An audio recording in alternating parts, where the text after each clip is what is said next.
Hello everyone. मैं हूं शुभम चक्रवर्ती। स्वागत है आप सभी का the Chakravarti theatre group YouTube channel पर। आज नवरस में हम डिस्कस करेंगे वीर रस।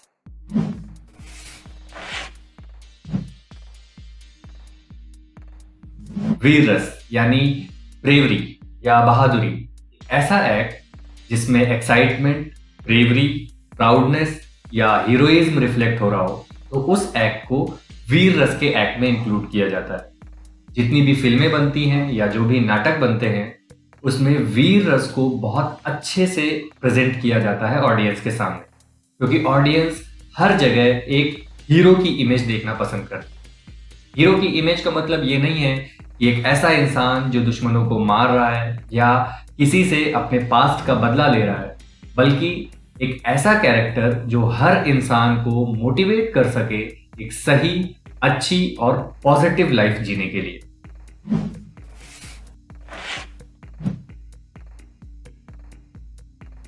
एक स्टूडेंट ने क्वेश्चन किया था कि फिल्मों में अक्सर हीरो को गुस्से में दिखाया जाता है या ये पोर्ट्रे किया जाता है कि ब्रेवरी को दिखाने के लिए एंगर की जरूरत पड़ती है। तो क्या ब्रेवरी और एंगर एक जैसे मूड है? और अगर अलग हैं तो इन दोनों में क्या डिफरेंस है? देखिए, भरत मुनि के नाट्यशास्त्र के अकॉर्डिंग जो भी एनर्जेटिक या एक्साइटमेंट का एक्ट अगर पॉजिटिवली डायरेक्टेड है तो उसे वीर रस में इंक्लूड किया जाता है। ब्रेवरी या हीरोइज्म में जो आप एंगर देखते हैं, दरअसल वो एंगर नहीं, वीर रस की एनर्जी है जो हमेशा पॉजिटिवली डायरेक्टेड होती है। इसीलिए उसे परफॉर्म करने वाले कैरेक्टर को हीरो कहा जाता है। देखिए, पावर विलेन में भी होती है।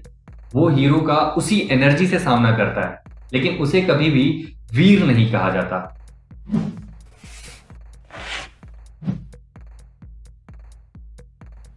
कई बार एक्टर्स को ऐसा भी लगता है कि ये वीर रस की परफॉर्मेंस है, तो इसमें जेस्चर्स को लाउड रखना होगा या मोटी और भारी आवाज के साथ इसे परफॉर्म करना होगा, या फिर इसे सिर्फ अच्छी बॉडी वाले लोग ही परफॉर्म कर सकते हैं, कमजोर शरीर वाले इसे परफॉर्म नहीं कर सकते।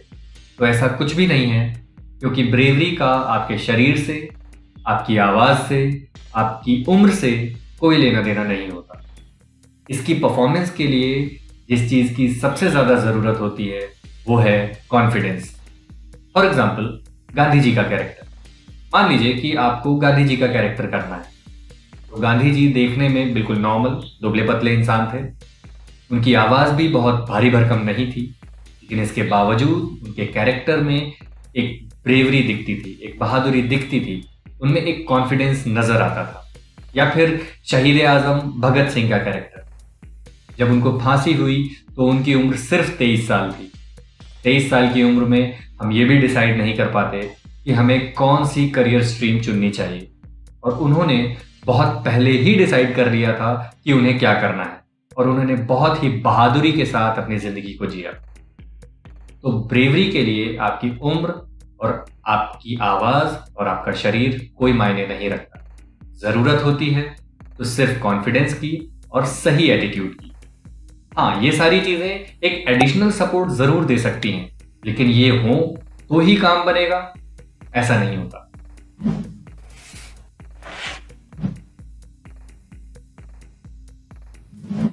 जैसा कि कई बार मैं अपने वीडियोस में आपको समझा चुका हूं कि किसी भी सीन को परफॉर्म करने से पहले उसे समझना इंपॉर्टेंट है। स्क्रिप्ट को एनालाइज करना जरूरी है। आपको ये समझना होगा कि आपका कैरेक्टर चाहता क्या है, उसकी रिक्वायरमेंट्स क्या है। अज्यूम कीजिए कि एक सेना की टुकड़ी में 50 सैनिक हैं और सभी बहादुर हैं, लेकिन हर कैरेक्टर एक दूसरे से अलग होगा। हो सकता है एक कैरेक्टर बहुत बहादुर हो लेकिन बहुत गुस्सैल हो, उसका अपने गुस्से पर कंट्रोल न रहता हो। हो सकता है एक कैरेक्टर बहुत बहादुर हो लेकिन सुलझा हुआ हो सकता है अगला कैरेक्टर बहुत बहादुर हो लेकिन मूडी हो। जब उसे फील होगा या उसे हर्ट होगा तभी वो एक्शन लेगा। तो हर कैरेक्टर एक दूसरे से अलग होगा और आपको कोई भी कैरेक्टर परफॉर्म करना पड़ सकता है। इसीलिए अपनी परफॉर्मेंस से पहले अपने कैरेक्टर को समझना बहुत जरूरी है। अपनी स्क्रिप्ट को एनालाइज करना बहुत इंपॉर्टेंट है।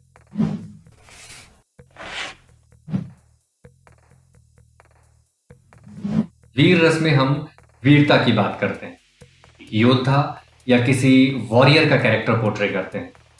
चाहे वो किसी वॉर सीन में कोई एक्शन परफॉर्म करना हो या किसी कमरे में बैठकर कोई इंपॉर्टेंट डिसीजन लेना हो, आपकी परफॉर्मेंस में एक स्ट्रेंथ नजर आनी चाहिए, एक मजबूती नजर आनी चाहिए। आपकी आवाज में एक विनिंग कॉन्फिडेंस होना चाहिए। जरूरी नहीं कि वीर रस की परफॉर्मेंस के लिए किसी राजा महाराजा या किसी सैनिक का ही कैरेक्टर हो। एक गरीब इंसान के कैरेक्टर में भी वीरता का भाव दिखाया जा सकता है। For example, Baba Saheb doctor Bhimrao Ambedkar ji का कैरेक्टर, सभी जानते हैं कि वो एक गरीब फैमिली से बिलोंग करते थे। लेकिन जब आप उनके कैरेक्टर को पढ़ेंगे या उन्हें परफॉर्म करेंगे तो उनके कैरेक्टर में आपको एक ब्रेवरी का फील नजर आएगा। कहने का मतलब कि आप अपने कैरेक्टर के बारे में स्टीरियोटिपिकल थॉट्स नहीं रख सकते। एक राजा का कैरेक्टर है तो बहादुर होगा, या एक गरीब का कैरेक्टर है तो डरा हुआ ही होगा। ये जरूरी नहीं है। आपको अपनी परफॉर्मेंस से पहले अपने कैरेक्टर को समझना है, एनालाइज करना है, फिर परफॉर्म करना है।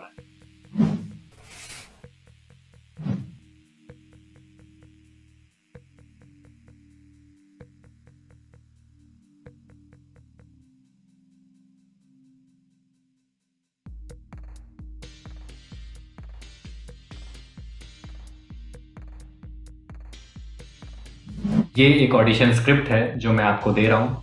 आप इसे प्रैक्टिस के लिए इस्तेमाल कर सकते हैं। इसके अलावा अगर आपको कोई डाउट है तो नीचे कमेंट सेक्शन में पूछ सकते हैं।